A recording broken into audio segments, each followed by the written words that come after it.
Hello, welcome, welcome. Welcome to my view every day, Santa Barbara.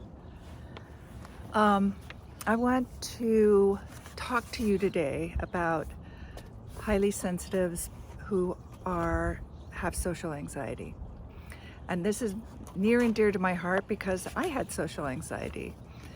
And I've overcome the majority of that, except for speaking to huge audiences.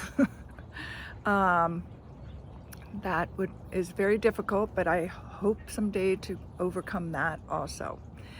And I want to share with those of you who have social anxiety, and I'll explain the symptoms in just a minute, that it's very possible for you to live a very rich and joy-filled, happy life with good friends and good experiences all over the world in all different types of experiences, and not feeling that anxiety. So first I'm going to put out that this is to share that I am putting in my Find the Love You're Seeking membership series. This is for the month of August. Is going to be all about social anxiety. So if you're a highly sensitive starseed who has social anxiety, come, because the whole month we go into what is social anxiety. We use energetic tools to help you calm down the fight or flight, take away limiting beliefs and ideas about who you are. We take a very comprehensive look at it for the whole month. And if you can't show up for the live calls, there is community, so you can put in the questions you have, so I can answer those questions on the live calls. And so everything's recorded there. You have full use of what we did last month, and it's only $35 for the month, for a month of really good deep coaching that could change your whole life if you have social anxiety. And it's really good to do this in a group too, because you get to practice in a group that's for others who have social anxiety or who've had it, that are supporting you in overcoming it. So, and you can feel safe. The one important thing is finding a way to be safe in order to change. So for those of you who have no idea who I am, my name is Marilyn O'Malley. I am a life and ascension coach for creative sensitives and starseeds and leaders. Those creative sensitives and starseeds who want to be leaders in the world, who are working to help support the positive change that is coming about. And I work in all areas of your life. So I'm not I do personal and professional, but I want to say that we work on mind, body, emotions, and spirit. So we're working all aspects of your beingness because everything is interrelated. And so if you forget one of those, shifts can't happen. But if you shift actually one part and can feel good about that, it will help shift other areas of your life. So meaning we can go in and work on relationships, and that can shift your self-confidence, and that can shift your financial situations, or we could go into financial and do financials, and that would shift your self-confidence, your self-esteem, and your relationships. We can work on the mental, that will affect the spiritual. So that's what I do. I've been doing this since 2002. I've been learning this, living my life and learning almost my whole life. So I have a lot of practice, and I've been coaching since 2002. but applying different things. I was a body worker before that, energy worker. I'm intuitive, I'm very intuitive, so that plays in there. And I teach a lot of crossover things. So as you're learning about having social anxiety, you're learning about who you really are, which is brilliant and messy, but so don't think usually when I say to people who you really are, that all the negative things go, oh my God, I don't want to find out who I really am because I don't like who I really am, or that's who you think you are. So we look at your beliefs, we look at your programming, we look at your traumas, we look at your health, your mental health, your physical health, your spiritual health, your emotional health. So we look at those things, at your mindset. And then I also will give you homework. So on this journey for this month of working with me, and this is a membership, so you can keep going because each month it's going to be different, or you can just come for this and then take advantage of what was also last month's, which was all about judgments. This is building on each other. They're all interrelated. So what you learn about judgments will help you in about social anxiety. So here are some symptoms so you can check in and see, am I do I have social anxiety?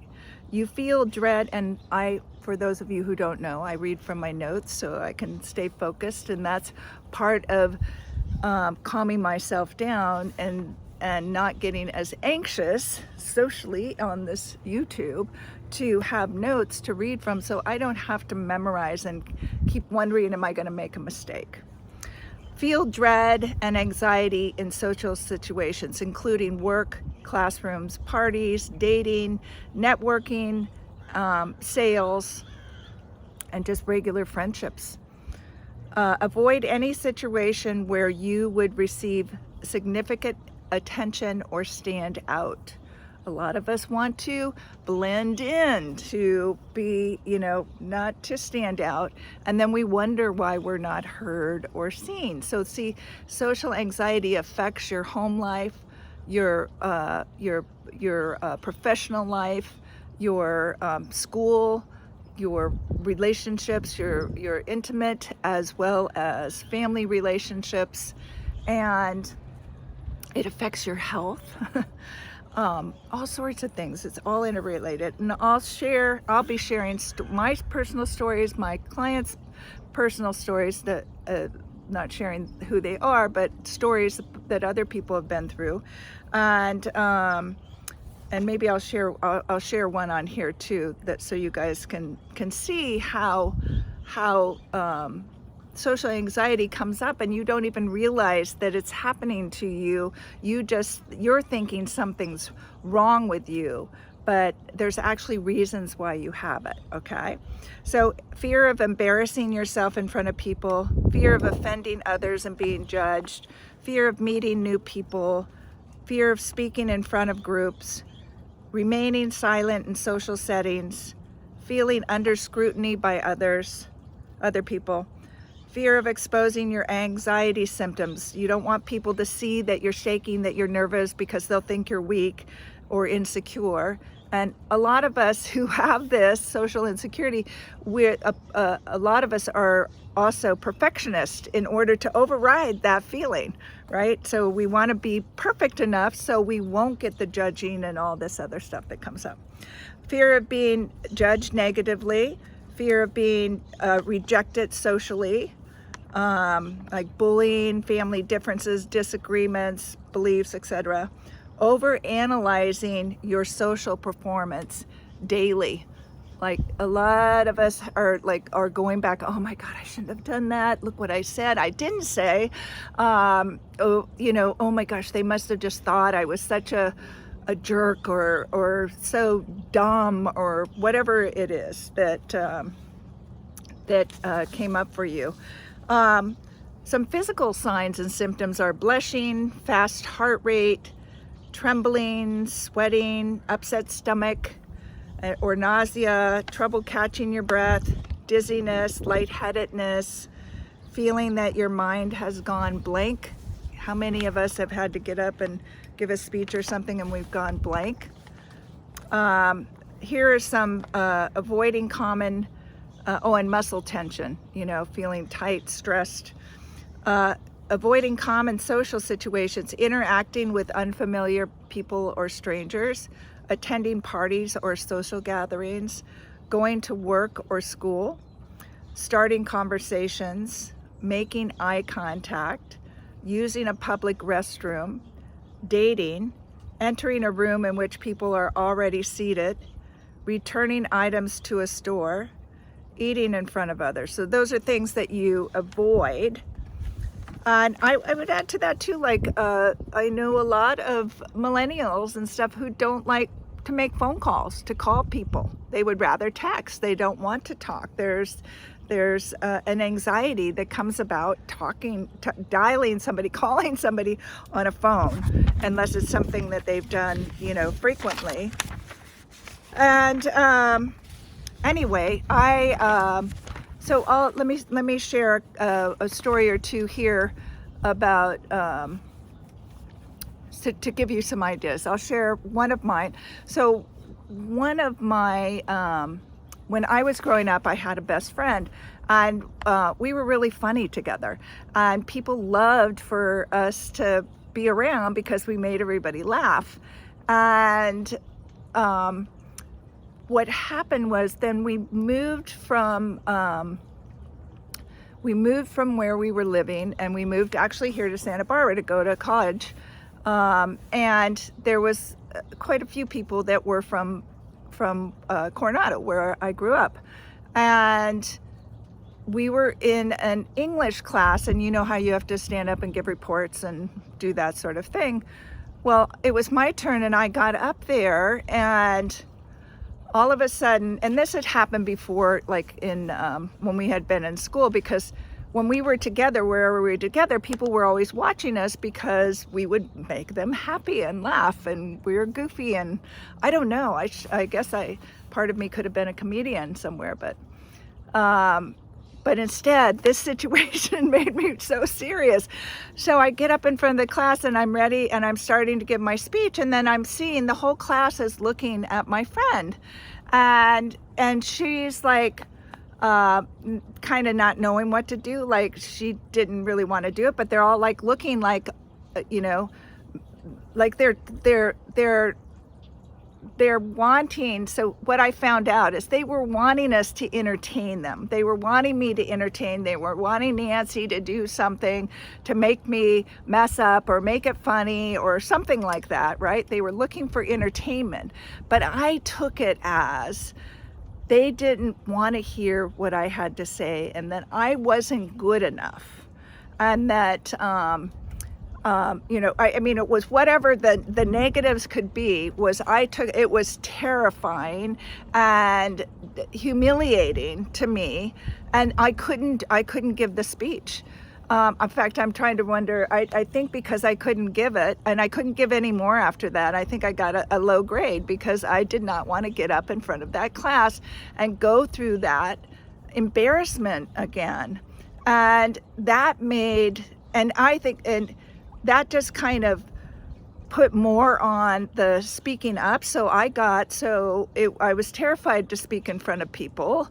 And in fact, too, it added to that I would, in social situations, basically I would be quiet, but I had things to say, and I'd want to say them. And so what would happen was I would get really red, and I would say things really fast and maybe even chop my sentences down because I didn't want to take their time, because I thought they were better than I in some way. And I felt like me talking or sharing something was taking away their time. I didn't know my value, my worth.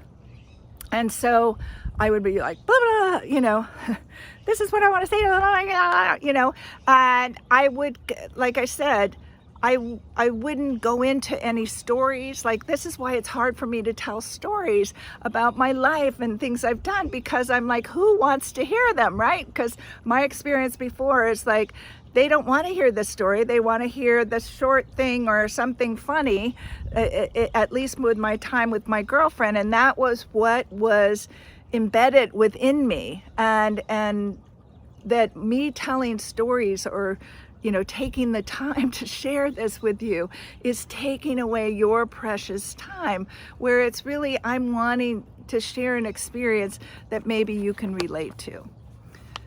I'll share a client's experience also, and I've had multiples of these. I've worked with gay people who have been bullied. And there's a lot of social anxiety when you've had that when you were a child.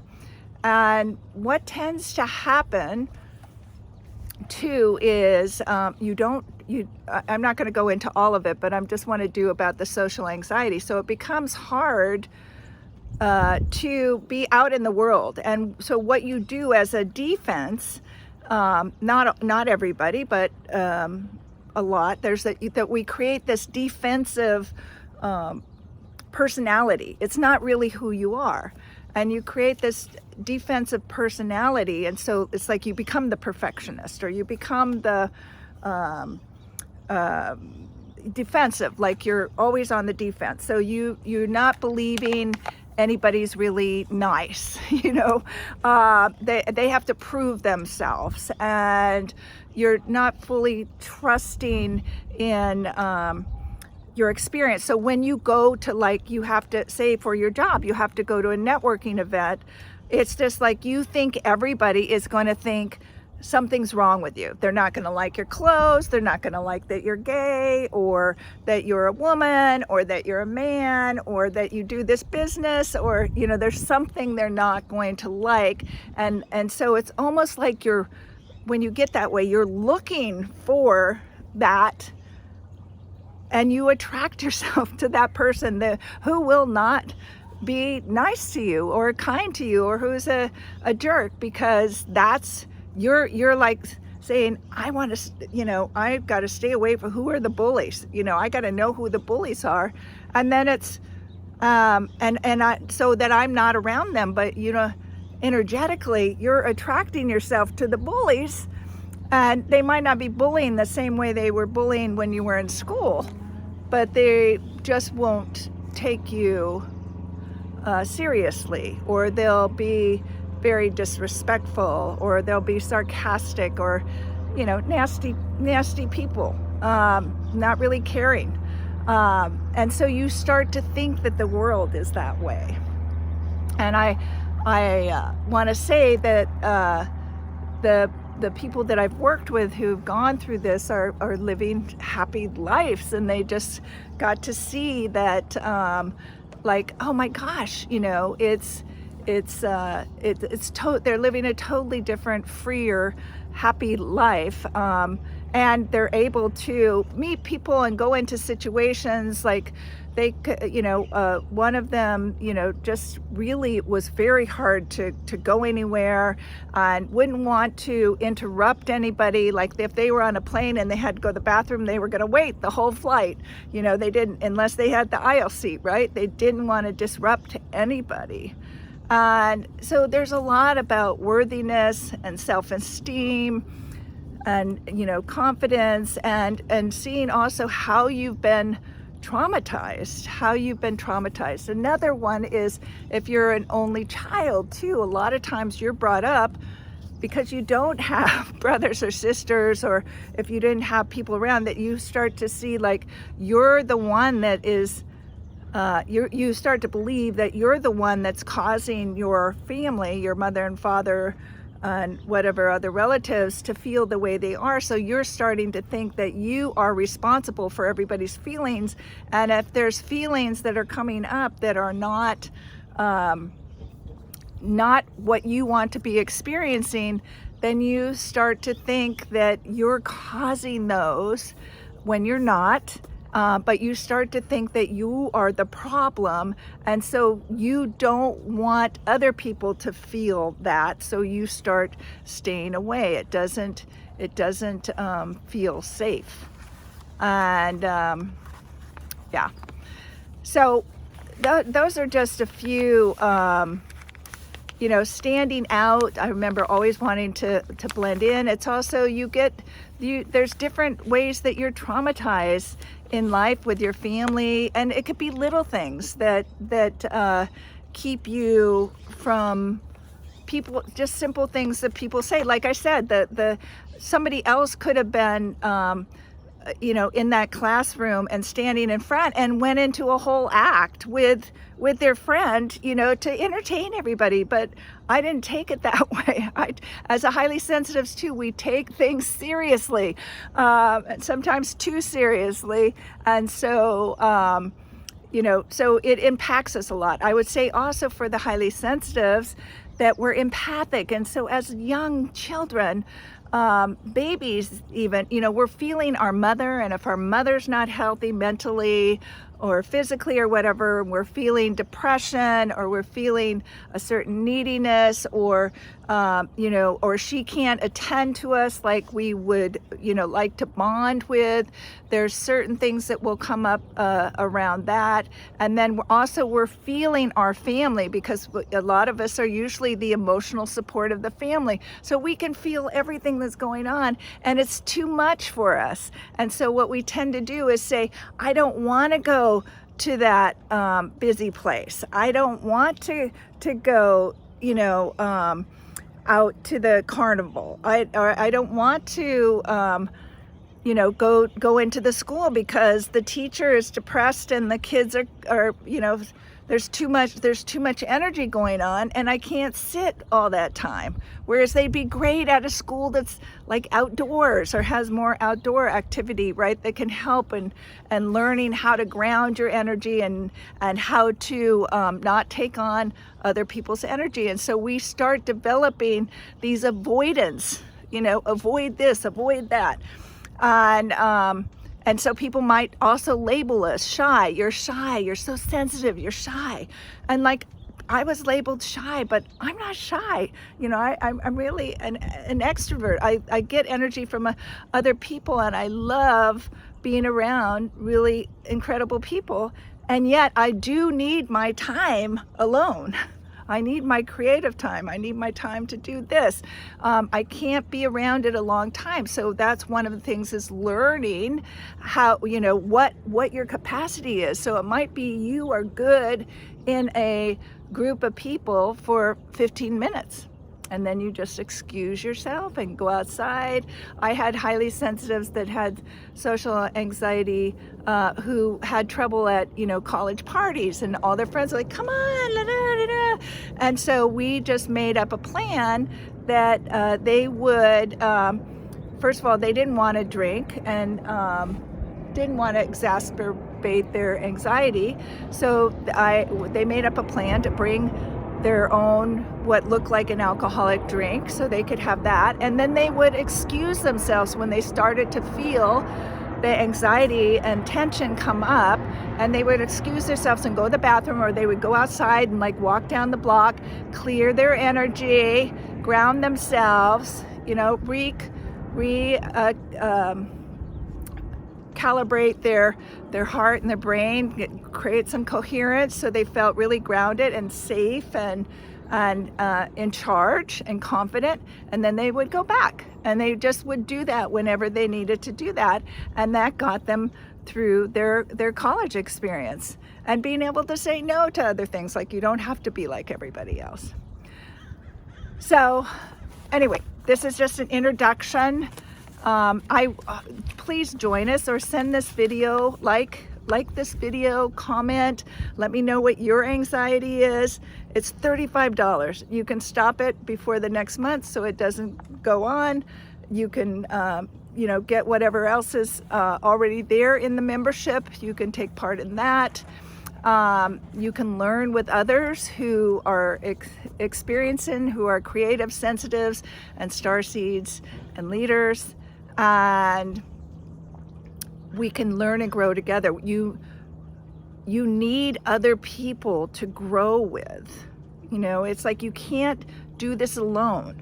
You can't expand your consciousness and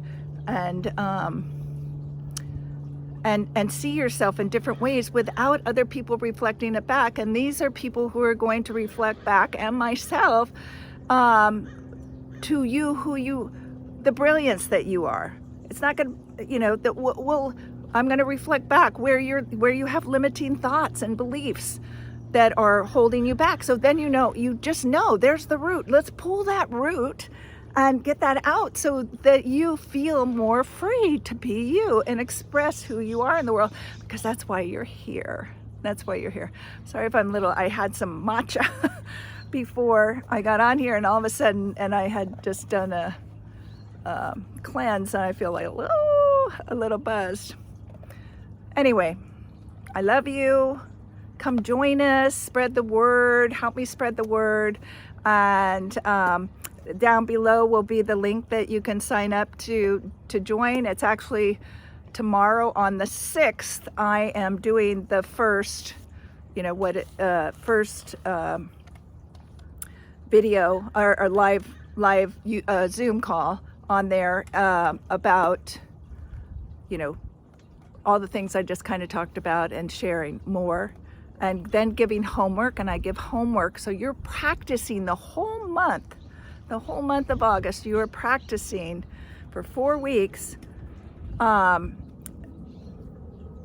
letting go of your social anxiety and meeting with other people who are supporting you and cheering you on and really happy about it. So come and join us. The link is below, and I look forward to meeting you. And if you can't make it tomorrow, that's fine. Just join, and then you'll get messages when the recording's up, and then you can do the recording. The homework will be in there, and then anything else I start adding will be in there. I might put other videos. We're definitely going to be doing some energy works and some clearing of those limiting beliefs and thoughts. We're going to be doing some feeling work. You're going to be learning about who you really are. If you don't know a lot about being highly sensitive, we will be discussing that, and a lot of things, and again, you guys get to ask the questions and be there. We have Q&A, we have coaching. I'll coach you, and